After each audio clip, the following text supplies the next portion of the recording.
Hello, welcome back to the channel. In this video, I'm going to create a quick in-depth review about this AI data wizard platform, which is IBM. So to get started, IBM in 2025 remained a top choice for researchers and analysts who want a powerful statistics without heavy coding.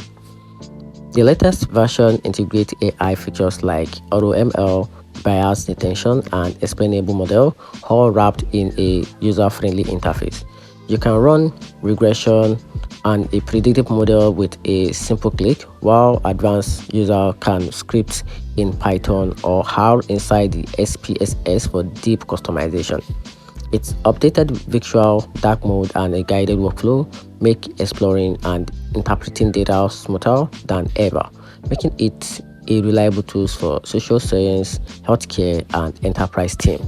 On the downside, the SPSS is still expensive compared to open source option, and its advanced features can take time to master. It's also less flexible for massive datasets or those who prefer a fully code-based environment. And here's about in conclusion, the IBM is worth it in 2025 if you want an AI-enhanced, no-code statistical powerhouse. Just be ready for the licensing cost and a learning curve from the platform.